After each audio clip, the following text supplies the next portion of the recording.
नमस्कार दोस्तों, मैं हूं पृथ्वी एंड कैसे हो सभी फिट एंड फाइन। सो आज हम बात करेंगे होम रूल के बारे में। बट इससे पहले अपना एक डाउट क्लियर कर लेते हैं कि होम रूल लीग और होम रूल आंदोलन के बीच क्या डिफरेंस है। होम रूल लीग एक संगठन है और इस संगठन के द्वारा जो आंदोलन चलाया गया उसे हम कहते हैं होम रूल आंदोलन। यहाँ पर ज़्यादातर स्टूडेंट कन्फ्यूज़ कर जाते हैं कि जो होम रूल आंदोलन है उसे कांग्रेस के द्वारा चलाया गया, बट ऐसा नहीं है। कांग्रेस ने इस आंदोलन को रिजेक्ट कर दिया था। उसके बाद एनी बेसेंट के द्वारा होम रूल लीग की स्थापना की जाती है और उस संगठन के द्वारा जो है होम रूल आंदोलन चलाया जाता है। तो बहुत ही इंपॉर्टेंट टॉपिक है आज का हमारा। तो चलिए अपना डिस्कशन स्टार्ट करते हैं। होम रूल एक आयरिश शब्द है और आयरलैंड उस समय ब्रिटेन का उपनिवेश हुआ करता था। 1900 सॉरी गाइज, यहाँ पर डेट गलत है, यहाँ पर 1870 लिखना। ओके, 1870 के दशक में आयरलैंड में होम रूल लीग की स्थापना की जाती है।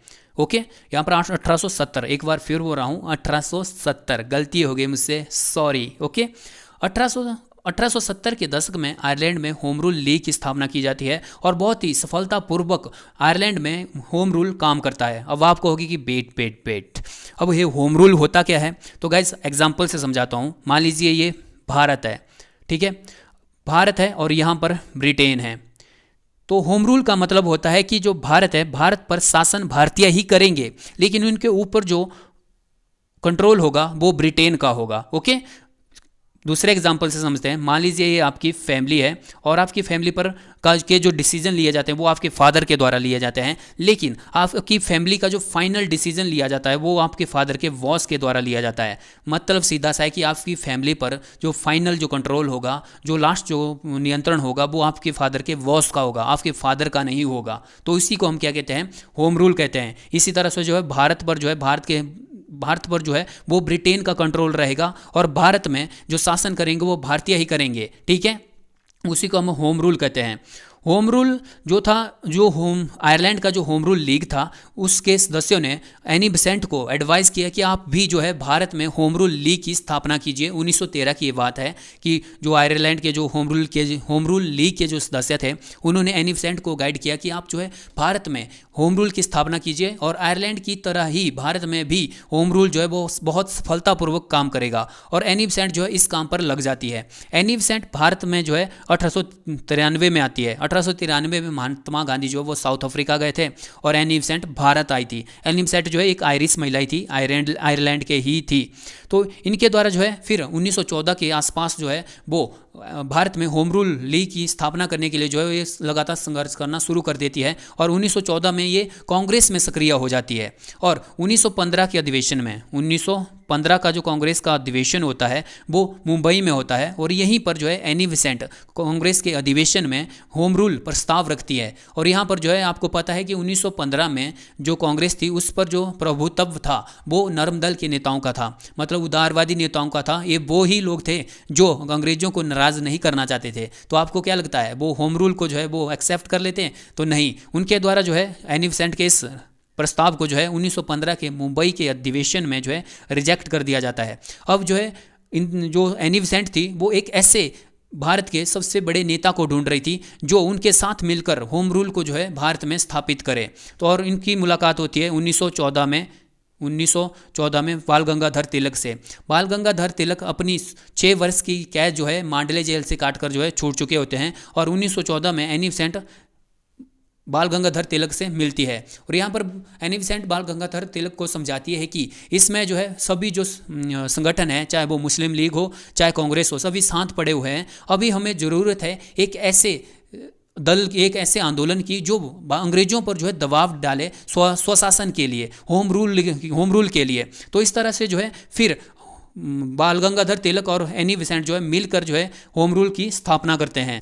दोनों जो है मतलब एनी बेसेंट और बाल गंगाधर तिलक दोनों अलग अलग होम रूल चलाते हैं। अब ऐसा क्यों होता है कि दोनों जो है एक साथ क्यों नहीं चलाते?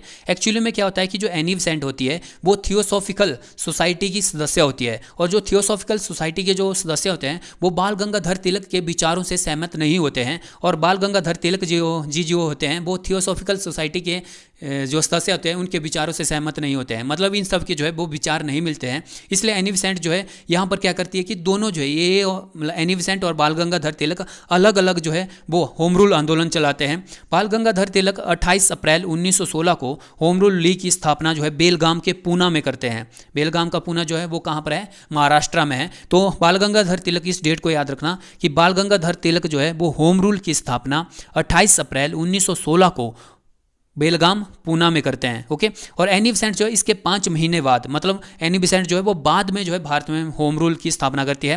1 सितंबर 1916 को इनके द्वारा कहाँ पर जो है होम रूल की स्थापना की जाती है, तो मद्रास वाले रीजन में, वो नीचे तमिलनाडु वाला जो रीजन था वहाँ पर जो है इन्होंने एनी बेसेंट ने अपने होम रूल लीग की स्थापना की थी।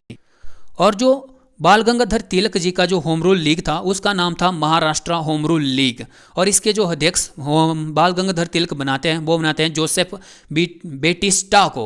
ठीक है, जो तो बाल गंगाधर तिलक जी हैं उनके होम रूल का क्या नाम था, महाराष्ट्र होम रूल लीग, और इसके जो अध्यक्ष थे वो थे जोसेफ बेटिस्टा। और जो बाल गंगाधर तिलक की जो होम रूल लीग थी इसका जो हेडक्वार्टर था वो था पूना में। पूना वही बेलगाम जहाँ से जो है इन्होंने होम रूल लीग की स्थापना की थी। और जो बाल गंगाधर तिलक का जो होम रूल था वो फैला हुआ था महाराष्ट्र, बम्बई को छोड़कर। ठीक है, जो मुंबई है आज का, ठीक है, उसमें इसको बम्बई कहते थे। तो जो बम्बई था या मुंबई था वहाँ पर जो था वो एनी बेसेंट का होम रूल लीग था, और बाकी जो बच्चा महाराष्ट्र होता था वहाँ पर बाल गंगाधर तिलक का जो है होम रूल फैला होता है। कर्नाटका, मध्य प्रदेश या मध्य प्रांत, आप जो मर्जी कहिए, और बरार, इन जगहों में जो था वो तिलक का होम रूल लीग जो है वो फैला हुआ था। और इसकी जो शाखाएं थी वो बहुत कम थी, इसकी 6 ही शाखाएं थी। लेकिन एनी बेसेंट के होम रूल की तुलना में बाल गंगाधर तिलक का होम रूल बहुत ही ज़्यादा जो है वो फैला हुआ था, बहुत ही ज़्यादा जो है सफलतापूर्वक जो है वो काम कर रहा था। इसके सदस्य भी ज़्यादा थे बट इसकी जो शाखाएं थी वो कम थी। वहीं एनी बेसेंट जी का जो होम रूल था उसका नाम था इंडियन होम रूल लीग। इन नामों को ध्यान से रखना, क्वेश्चन पूछा जाता है कि इंडियन होम रूल लीग की स्थापना किसने की थी, तो ज़्यादातर जो स्टूडेंट है वो बाल गंगाधर तिलक को टिक कर देंगे, बट इसकी स्थापना जो है एनी बेसेंट ने की थी, और महाराष्ट्र होम रूल लीग की स्थापना बाल गंगाधर तिलक जी ने की थी। इंडियन होम रूल लीग की स्थापना एनी बेसेंट जी साउथ में मद्रास में करती है, और इसका जो मुख्यालय होता है वो मद्रास में ही होता है। इसकी जो अध्यक्ष खुद जो है एनी बेसेंट बनती है, और इनके जो सचिव जो बनाए जाते हैं, मतलब जो इंडियन होम रूल लीग के जो सचिव बनाए जाते हैं वो बनाए जाते हैं जॉर्ज अरुंडेल। जॉर्ज अरुंडेल जो है वो एनी बेसेंट के ही मित्र थे, इनके ही दोस्त थे। मुंबई और पूरे शेष भारत, मतलब जहाँ पर बाल गंगाधर तिलक जी का जो होम रूल फैला हुआ था उन क्षेत्रों को छोड़कर बाकी सभी जगह जो था वो एनी बेसेंट का जो है होम रूल फैला हुआ था। लेकिन जितनी सफलतापूर्वक बाल गंगाधर तिलक का होम रूल काम कर रहा था उतनी सफलता से जो है एनी बेसेंट का जो होम रूल उतनी सफलता से जो काम नहीं कर रहा था। और जो एनी बेसेंट का जो होम रूल था इसकी जो शाखाएं थी वो 200 थी। ठीक है, मतलब इंडियन होम रूल लीग की शाखाएं 200 थी। अब इतनी ज़्यादा क्यों थी, क्योंकि जो थियोसॉफिकल सोसाइटी थी, ठीक है, जितने भी उसके जो शाखाएं थी, थियोसॉफिकल सोसाइटी की जितनी भी शाखाएं थी उसकी शाखाएं जो थी वो अब होम रूल लीग की शाखा बन चुकी थी, इसलिए जो इसकी 200 शाखाएं थी। वहीं पर जो तिलक की जो होम रूल लीग थी उसकी 6 ही शाखाएं थी। लेकिन जो होम रूल का जो जो बाल गंगाधर तिलक का जो होम रूल था उसमें जो सदस्य थे वो ज़्यादा थे और एनी बेसेंट के होम रूल में कम थे। ठीक है, यहाँ पर जितनी भी जो आपको इन्फॉर्मेशन दी गई है वो बहुत इंपॉर्टेंट है। होम रूल आंदोलन को फैलाने के लिए एनी बेसेंट और बाल गंगाधर तिलक अपनी अपनी मैगजीन का यूज़ करते हैं। जैसे कि बाल गंगाधर तिलक की जो सबसे फेमस जो मैगजीन है वो है केसरी और मराठा। केसरी जो है वो मराठी में है और जो मराठा है वो इंग्लिश में है। ठीक है, और जो केसरी है वो दैनिक थी और जो मराठा है वो साप्ताहिक थी। यहाँ पर याद रखना इन मैगजीन से क्वेश्चन पूछे जाते हैं कि केसरी जो है वो किसके द्वारा लिखी जाती थी, तो बाल गंगाधर तिलक के द्वारा। आपसे क्वेश्चन ये भी पूछा जाएगा कि जो बाल गंगाधर तिलक जी थे वो किस मैगजीन में अपनी ज़्यादातर क्रांतिकारी बातें किया करते थे, तो केसरी पर जो है जो बाल गंगाधर तिलक जी जो थे वो बहुत एग्रेसिव बातें किया करते थे, जिसकी वजह से जो है वो बहुत बार जेल जाते हैं। और जो एनी बेसेंट थी इनकी 2 न्यूज़पेपर थे, एक था कॉमनवेल्थ और दूसरा था न्यू इंडिया। दोनों ही जो न्यूज़पेपर थे दोनों के दोनों इंग्लिश लैंग्वेज में थे। तो इन्होंने जो है अपनी इन पत्रिकाओं के द्वारा, इन अपनी न्यूज़पेपर, अपनी इन मैगजीनों के द्वारा जो है होम रूल आंदोलन को पूरे भारत में फैलाने में जो है बहुत बड़ा योगदान दिया था। गाइज मैं आपको एक बार फिर कह रहा हूँ कि यहाँ से जो है वो क्वेश्चन बहुत बार पूछे जाते हैं और बहुत बार पूछे जाएंगे, क्योंकि यहाँ पर जो मैगजीनें हैं ना वो बहुत इंपॉर्टेंट थी और उस दौर में बहुत ही ज़्यादा फेमस भी थी। मराठी केसरी, कॉमनवेल्थ और न्यू इंडिया, इन चारों को तो कम से कम याद रखना ही रखना। अब बात करते हैं होम रूल के उद्देश्य के बारे में। जो एनी बेसेंट थी उसका उद्देश्य भारत से ब्रिटिश राज को समाप्त करना नहीं था, बल्कि उसका उद्देश्य था भारत में होम रूल की स्थापना करना। और होम रूल क्या होता है वो मैंने आपको समझा दिया। होम रूल का जो उद्देश्य था वो था ब्रिटिश साम्राज्य के अधीन रहते हुए स्वशासन प्राप्ति हेतु संवैधानिक तरीके से सरकार पर दबाव डालना। मतलब स्वशासन को प्राप्त करने के लिए होम रूल ने अपना उद्देश्य बनाया था कि हम जो है ब्रिटिश सरकार पर जो है वो दबाव डालेंगे कि वो जो है हमें क्या दे दे, स्वशासन का जो अधिकार दे दिया जाए। इसी आंदोलन के दौरान तिलक ने जो है अपना जो नारा दिया था, जो आज जो है हर कोई जानता है, वो था स्वराज मेरा जन्मसिद्ध अधिकार है और इसे मैं लेकर रहूँगा। क्वेश्चन पूछा जाता है कि किस आंदोलन के दौरान बाल गंगाधर तिलक जी के द्वारा यह नारा दिया गया, तो होम रूल आंदोलन के द्वारा। ओके, होम रूल जो आंदोलन था वो बहुत ही सफलतापूर्वक काम कर रहा था, पूरे भारत में फैल चुका था। ये बाल गंगाधर तिलक और एनी बेसेंट जो है होम रूल का चेहरा बने हुए थे। और इन्हीं के साथ साथ जो है बहुत सारे भारत के बड़े बड़े दिग्गज नेता भी इसमें शामिल हो जाते हैं, जैसे कि बीपी बाडिया, मोतीलाल नेहरू, जवाहरलाल नेहरू, तेज बहादुर सप्रू, मदन मोहन मालवीय और मोहम्मद अली जिन्ना। तो बहुत सारे से जो बड़े बड़े नेता थे वो भी इससे जुड़ गए होम रूल आंदोलन से। ऐसा लग रहा था कि अब जो है हमें स्वतंत्रता मिल ही जाएगी, क्योंकि उस समय जो था 1914 से प्रथम विश्व युद्ध भी जो है स्टार्ट हो गया था। लेकिन इस होम रूल आंदोलन का जो उद्देश्य था वो जो है अंग्रेजों के अंगेस्ट में जाना नहीं था, कि अंग्रेजों के जो है हम अंगेस्ट में बातें करेंगे, अंग्रेजों का जो है विरोध करेंगे, ऐसा बिल्कुल भी नहीं था। क्योंकि इन्होंने जो है उस समय भारतीयों अंग्रेजों का जो है वो प्रथम युद्ध में जो है सहयोग किया था। उसमें जो है आपको पता है कि महात्मा गांधी भी भारत में आ चुके थे और महात्मा गांधी के द्वारा भारतीयों को यह आदेश उपदेश दिया जा रहा था कि वो जो है अंग्रेजों का साथ दे, अंग्रेजों का इस युद्ध में जो है अंग्रेजों को जिताने में जो है इस युद्ध में जो है अंग्रेजों के सेना में जो है वो शामिल हो जाए। इसलिए जो है महात्मा गांधी को अंग्रेजों की सेना में भर्ती होने वाला सार्जेंट भी कहा जाता था। तो जैसे 1914 की जो प्रथम विश्व युद्ध स्टार्ट होता है, तो उसके बाद जो है होम रूल जो आंदोलन होता है इसी बीच में बहुत सफलतापूर्वक पूरे भारत में फैल रहा होता है और अंग्रेज जो है इस आंदोलन से तंग हो रहे होते हैं। और इन्होंने क्या किया, अंग्रेजों ने इस आंदोलन को दबाना शुरू कर दिया।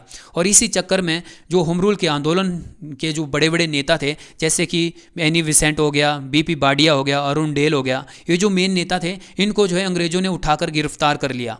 और यहाँ से जो है जो सुब्रमण्यम अय्यर थे, इनको जो है अंग्रेजों ने एक उपाधि दी हुई थी नाइटहुड की। इन्होंने इनकी गिरफ्तारी के अंगेस्ट में अपनी जो उपाधि थी, नाइट की जो उपाधि थी, उसको त्याग दिया। तो इस तरह से जो होम रूल जो आंदोलन था ना, वो बहुत सफलतापूर्वक भारत में काम कर रहा था और धीरे धीरे जो लोग इससे जुड़ते जा रहे थे, कारवा बनता जा रहा था। ऐसा लग रहा था कि जो स्वराज है वो हमें मिल ही जाएगा, जो स्वशासन है वो हमें प्राप्त हो ही जाएगा। फिर 1917 का जो अधिवेशन होता है उसमें एनी बेसेंट को जो है वो कांग्रेस का जो है अध्यक्ष बनाया जाता है। मतलब 1917 का जो कांग्रेस का कलकत्ता में अधिवेशन होता है उसका जो अध्यक्ष बनाया जाता है वो एनी बेसेंट को बनाया जाता है। इसी अधिवेशन पर एनी बेसेंट जो है वो एक बात कहती है कि अब भारत अनुग्रहों के लिए घुटनों पर नहीं बल्कि अब अधिकारों के लिए अपने पैरों पर खड़ा है। मतलब अब जो भारतीय है उन्हें जो है अंग्रेजों के आगे गिड़गिड़ाना नहीं पड़ेगा। वो जो अपने अधिकारों की प्राप्ति के लिए जो अपने पैरों पर खड़े हो चुके हैं। जो है भारतीय जो है इसमें एक बहुत ही अलग सिचुएशन पे जो है खड़े हुए हैं। अब जो है वो खड़े होकर मतलब अंग्रेजों के सामने जो है सीने से सीना लगाकर जो है वो अपने अधिकारों की मांग कर सकते हैं। होम रूल आंदोलन जैसे जैसे धीरे धीरे जो है मतलब सफल हो रहा होता है और सफलता की जो कदम था वो आगे को बढ़ा रहा होता है, उसी समय जो है 1917 में होम रूल धीरे धीरे जो है वो समाप्त भी हो जाता है। अब देखते हैं कि जो होम रूल आंदोलन है वो कैसे समाप्त होता है। होम रूल आंदोलन के समाप्ति का जो सबसे बड़ा कारण होता है वो माना जाता है कि जो होम रूल आंदोलन था वो नेतृत्व विहीन हो गया था। हुआ क्या था कि उस समय जो प्रधानमंत्री थे, उस समय के जो उन प्रधानमंत्री के द्वारा यह अनाउंसमेंट कर दी गई कि जो भारतीय है उन्होंने अंग्रेजों का प्रथम विश्व युद्ध में जो है वो साथ दिया है, इसलिए जो है अब भारत में जो है वो स्वशासी संस्थाओं की जो है क्रमिक विकास किया जाएगा, स्वशासी संस्थाएं जो है स्थापित की जाएंगी।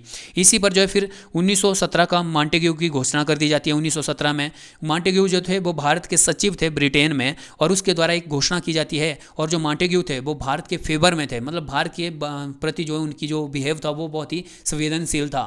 और जैसे मॉन्टेग्यू घोषणा होती है 1917 में, और मॉन्टेग्यू घोषणा के बारे में हम अलग से चैप्टर पर डिस्कस करेंगे। आपने सुना होगा चैम्सफोर्ड, मॉन्टेग्यू चैम्सफोर्ड अधिनियम के बारे में, वहाँ पर हम इसके बारे में डिस्कस करेंगे। जैसे ही मॉन्टेग्यू की घोषणा होती है, एनी बेसेंट जो है इस घोषणा का स्वागत करती है। एनी बेसेंट को लगता है कि भारत में जो है वो स्वराज की, भारत में जो है वो होम रूल की स्थापना हो गई होती है। इससे जो है एनी बेसेंट जो है अब पीछे हट जाती है और यहीं से जो है होता है महात्मा गांधी का जो काल है वो स्टार्ट हो जाता है। और जो तिलक होते हैं वो लंदन चले गए होते हैं। अब क्यों गए होते हैं? क्योंकि जो लंदन का एक पर्सन थे वैलेंटाइन सिरोल, वैलेंटाइन सिरोल ने अपनी एक पुस्तक, उनकी पुस्तक थी इंडियन अरेस्ट, इंडियन अरेस्ट जो एक पुस्तक थी वैलेंटाइन सिरोल की, उसमें उन्होंने बाल गंगाधर तिलक को भारतीय अशांति का जन्मदाता कहा था। और तिलक को जो है ये बात जो है चुभ जाती है और वो जो है वैलेंटाइन सिरोल पर मुकदमा करने के लिए इंग्लैंड चले जाते हैं। और इसकी वजह से जो पीछे होम रूल आंदोलन चल रहा होता है वो नेतृत्व विहीन हो जाता है और धीरे धीरे से समाप्त हो जाता है। दोस्तों, ये था हमारा होम रूल आंदोलन। अब नेक्स्ट वीडियो में हम बात करेंगे महात्मा गांधी के बारे में। इस वीडियो में बस इतना ही गाइज, मिलते हैं नेक्स्ट वीडियो में, तब तक के लिए बाय बाय गाइज।